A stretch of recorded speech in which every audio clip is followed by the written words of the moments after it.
Hello and welcome to Colony Wars, a game by Psygnosis and Viewpoint Data Labs. I think Viewpoint Data Labs are the ones that published it, but I could be wrong with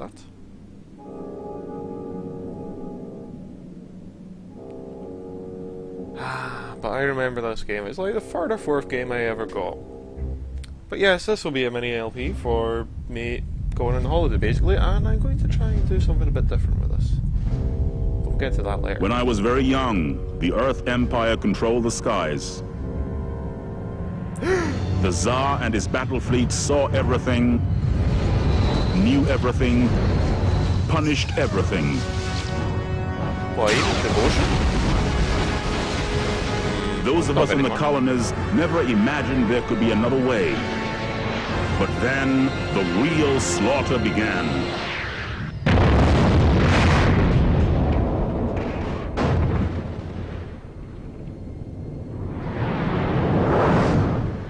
Now there are thousands like me, veterans of the League of Free Worlds, who yearn to fight against the savage empire.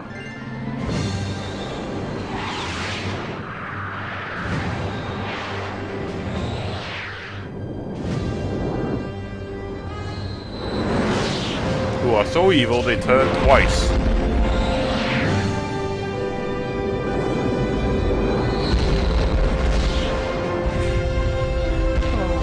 Our famous victory at the Battle of Benet gave us confidence and the time to strengthen our fleet.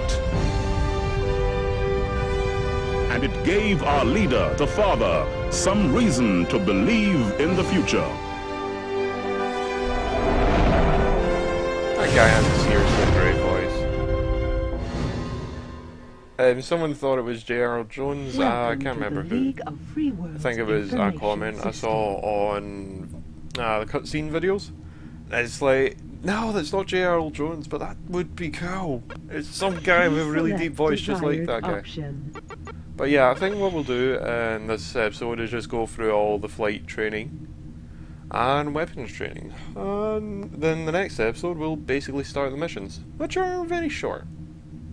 You'll see, it's not really going to be that massively long. This training mission will allow you to become accustomed to your craft's control system. Okay. You will be able to fly freely in any direction in airspace close to Benet. But it makes me think of After a short while, a jump gate will be visible from your craft. You are required to maneuver the craft until you are within range of the jump gate. This will complete the mission.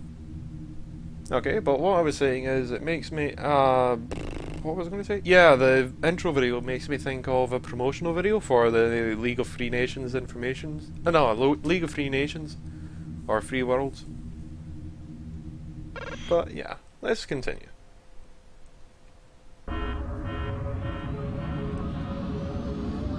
So yes, we're greeted with this loading screen. It used to take a lot longer in the PlayStation 1, but it still takes a damn long time, seriously.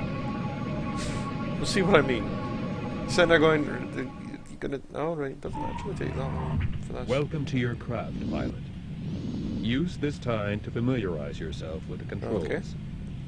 Refer to your training manual for further instructions. To conclude your free flight, maneuver your craft towards the jump gate, which is highlighted on your targeting radar. Okay. Ah! Oops, I've not activated my analog. There we go.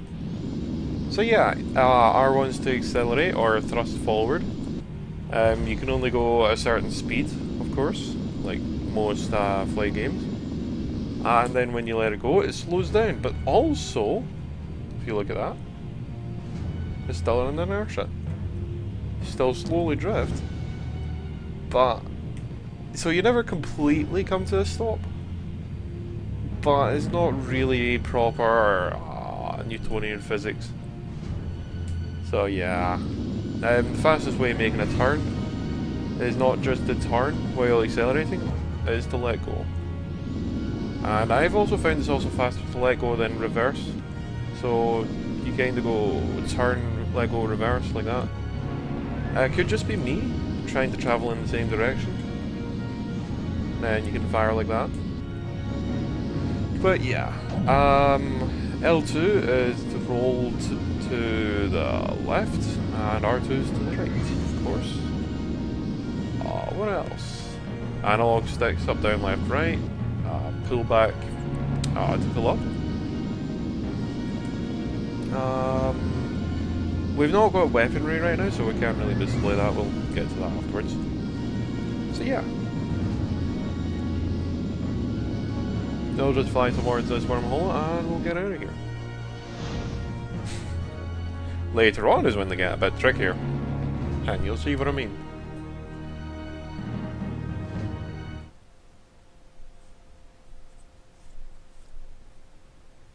Nose is a little blocked right now, so that's why it might sound a little nasally,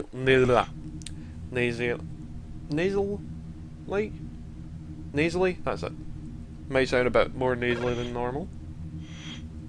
Basic but disciplined control of your craft will be required to successfully complete this mission, in which you must fly through a series of rings.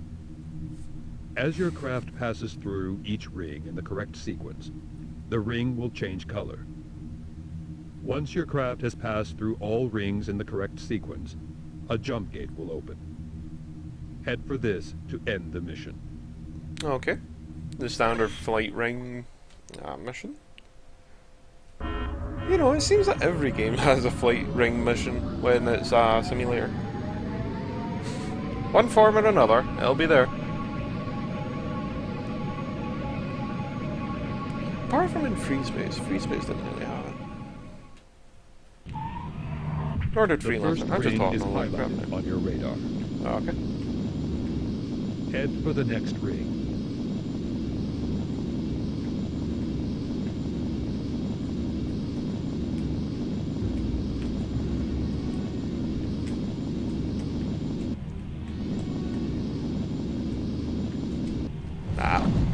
Too much time focusing and rolling. Sorry about that. I'm just going to fly the way I should fly it.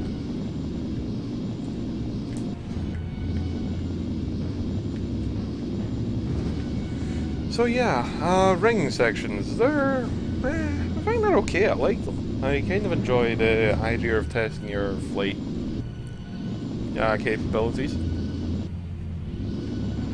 And it's an interesting way of doing it. Okay, so the far one.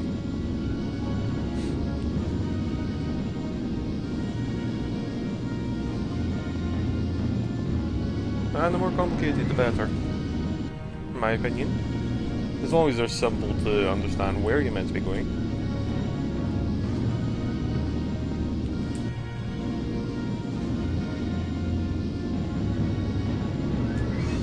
We've not got weaponry still. Which is understandable. Why would they want to put a rookie in a ship with a gun? No, I'm still merely a cadet after all. Whoa.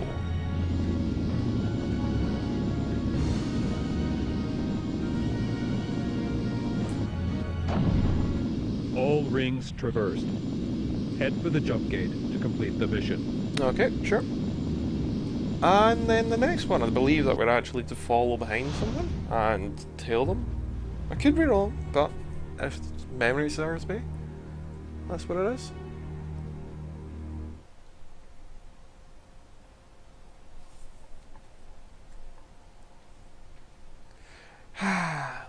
So yeah, it's kind of nice to be back here. I enjoyed this game immensely. Also found it really hard as a child, but you know. Will be necessary to negotiate the busy spaceport in this training mission. Lies! A drone craft will follow a course through a spaceport in the Benet zone.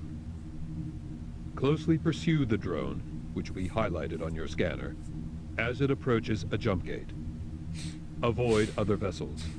Okay. Enter the jump gate to end the mission. Well, okay then, we'll just continue on then. Not much else to really say right now.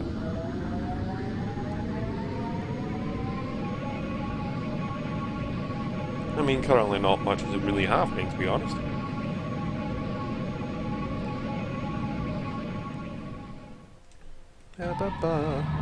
So Target hello there, the drone Trading in front of your ship. To successfully complete this mission, you should keep the drone visible at all times. Oh, I do love tight hours turns it can make.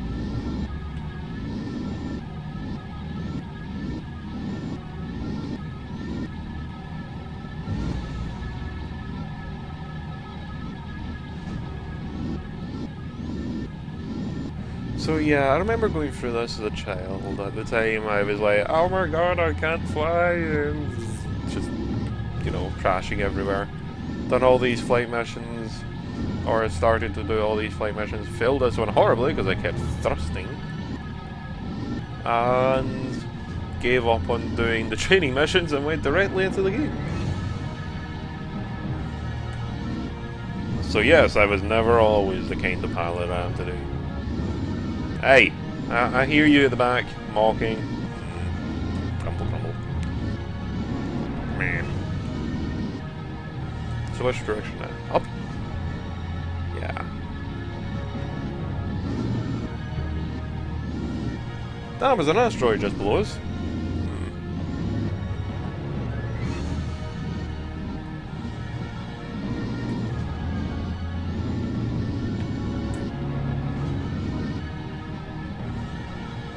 So where are you going? Over that way? Okay.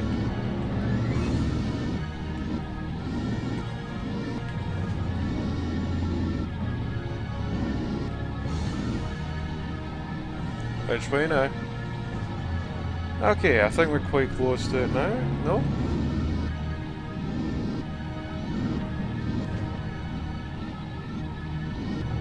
I mean, we literally could have just flown forward, you know, instead of coming this direction.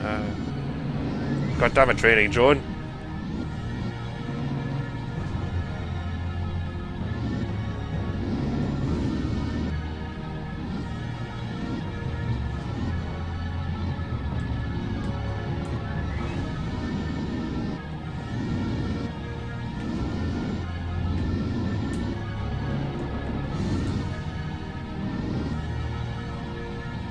Well done.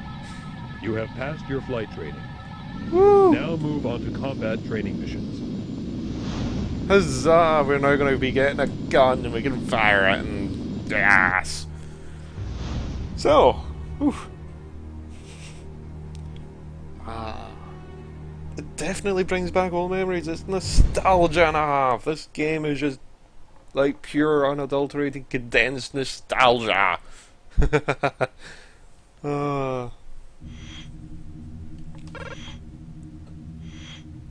This training mission will allow you to use basic weapons to shoot a number of static targets. Woo! Static targets! Occasionally, a target may be protected by a shield. Woo! Shield! You will have to switch from conventional to anti-shield lasers in order to destroy the shield, before switching back to conventional lasers to destroy the target. Once all targets are destroyed, a jump gate will open. Approach the jump gate to end the mission.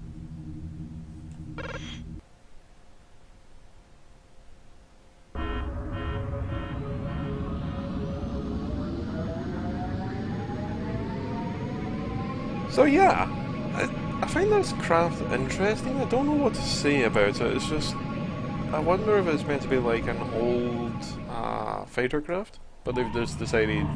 Locate the targets using your radar. Okay. Circle to change lasers. A to fire. So you'd fire that against this because it's got no hull. 4 targets remain. If you look on the right side of the screen, you see the enemy's shield and energy status, or system status, I guess you could say. So yeah, when it's got a solid circle with a ring around it, that means it's got a shield on. So you need to switch to your anti-shield laser. You can burrow into it using the hull laser, but it takes a really long time to remove them. So use the anti-shield laser to get rid of it, then fire the hull laser back to conventional lasers because to destroy target. that laser does absolutely nothing against it, as you can see. So You need to fire your conventional lasers. 3 targets remain. 3 target remaining. God damn it, you sound like that Dalek or something. Now change back to conventional lasers to destroy target. Yes, we get it. 2 targets remain. We get it. 1 target remain. Okay. And as you can see, these last two didn't have any hull strength, but no shields there, so we just go straight into Head conventional towards lasers Junkgate without to caring conclude the about mission. the anti-shield ones at all. So, to the jump gate to conclude the mission. Mission. Whereabouts is this jump gate? I can barely see it. Oh, there we go. I guess we went through it then. Also, I'm the cat's here. So, yes, sorry about the meowing. I keep forgetting to close that damn door.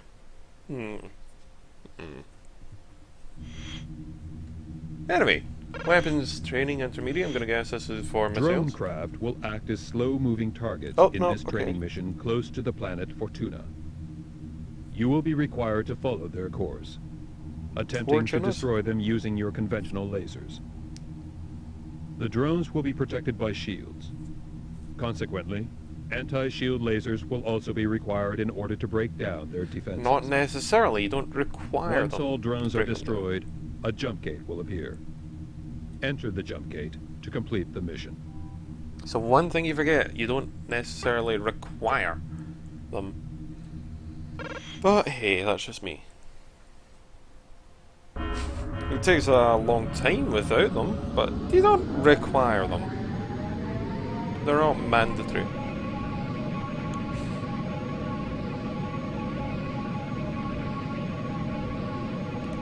I'm not sure what to think of the ship. It's got the 6 maneuvering jets, which is good-ish, Locate I and guess. destroy all drone craft.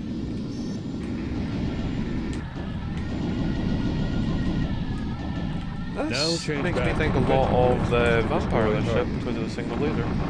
Now I think 2 about it. targets remain. Ah, itchy nose I've got.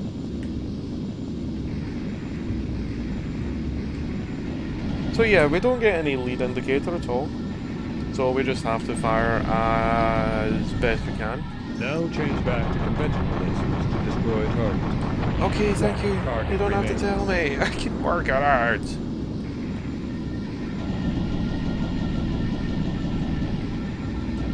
Now change back to conventional lasers to destroy targets. I wouldn't have you in the field tell me this. Head So can you towards shut jump up? gate to conclude the mission. Yes, I get it. Jeez. I do like the sun though in the background.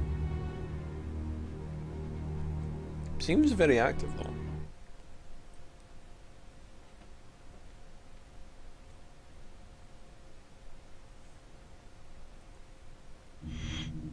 And finally, the last one. And after this, I'm going to try and do a lower In order to part. learn advanced weapon handling But we'll get techniques, to that in a bit. you will be required to destroy a disused fleet craft and a number of drones. Okay. The drones will behave as though they are defending the fleet ship. Using missile and torpedo weapons, target and destroy the craft. Then enter the jump gate to complete the mission. Okay. So we are introduced to missiles, and I believe, I could be wrong, that the enemy ships will actually now properly attack us instead of just sitting there going, "Oh no, I'm getting shot." But one thing, if I remember right, I find a bit bizarre is the fact that you cannot, and I mean literally cannot, attack a frigate or any capital ship Locate and with destroy all enemy missiles. craft. Use your missile and torpedo weapons. To target a craft, you must first arm the missile, and then keep track of it in the center of your HUD. When the target has been locked, you may fire the weapon. No, you may fire at any time, but to get a proper lock on and 2 targets remain. fire at it, then you need to Sun! Blinding!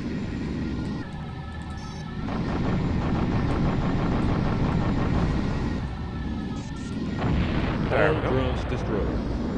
Now target the fleet craft. One target remaining. Once I get rid of its shield, I'll start using torpedo.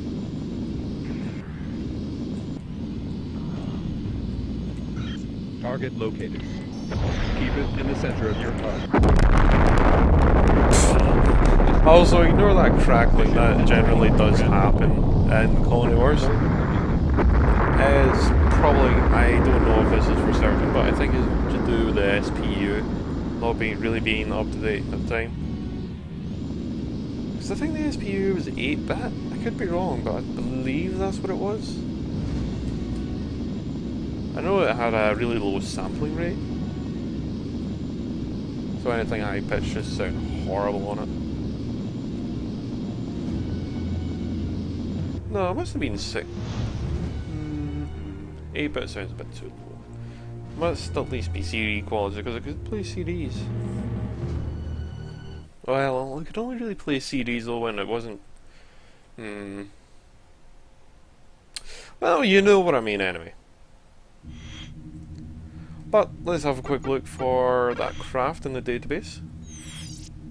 S5. Nope.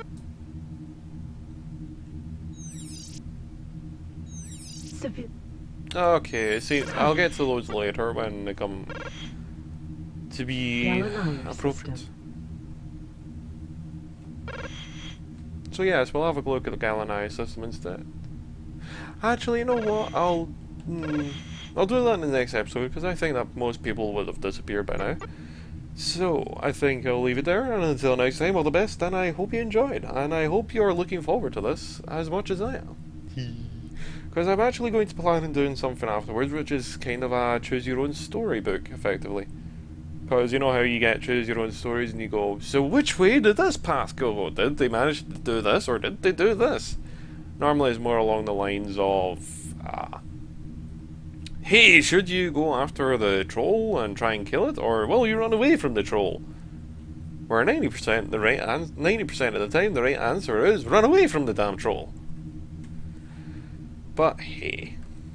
Anyway, until next time, all the best, and I hope you enjoyed.